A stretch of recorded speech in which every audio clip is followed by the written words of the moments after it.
Saudaraku, kabar sedih datang dari musisi Ariel Noah. Sedang sibuk manggung, Ariel Noah justru alami musibah hingga singgung soal pita suara. Lantas, bagaimana kondisi Ariel Noah sekarang? Seperti yang kita kenal, Ariel Noah adalah musisi kenamaan tanah air. Ariel merupakan vokalis dari band Peter Pan yang kini berubah nama menjadi Noah. Bersama Peter Pan dan Noah, Ariel telah sukses melahirkan banyak lagu hits. Bahkan lagu-lagu Ariel dan kawan-kawan itu masih digandrungi banyak penggemar. Tak heran, Ariel pun makin sibuk manggung dan warawiri di layar kaca. Seperti baru-baru ini, Ariel tampak manggung di Pulau Bali dan berencana manggung di Singapura. Namun sayang, belum lama ini Ariel justru terkena musibah. Hal itu diketahui dari unggahan akun Instagram @arielnoah pada Kamis 14 Desember 2023.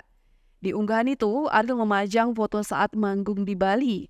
Ia tampak menggunakan kaos hitam dan celana jeans seperti biasa. Konser Noah itu sangat meriah dan dipenuhi banyak penonton. Ariel juga tampak menyuguhkan aksi panggung yang memikat. Ariel sendiri mengaku bersyukur banyak orang yang mengapresiasi karyanya. Ia menyebut suaranya sudah kembali pulih sebanyak 80%. Ia berharap suaranya bisa kembali pulih 100% saat manggung di Singapura. Usut punya usut, pita suara Ariel memang sempat bermasalah. Pada 4 Desember 2023 lalu, Ariel bahkan minta maaf ke publik lantaran pita suaranya belum kembali pulih.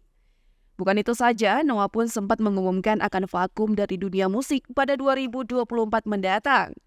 Menurut Ariel, alasan Noah memutuskan vakum karena kelelahan padatnya jadwal selama ini. Ariel berharap setelah comeback nanti, personil Noah jadi tambah semangat. Mengetahui hal itu, netizen langsung kompak memberikan doa.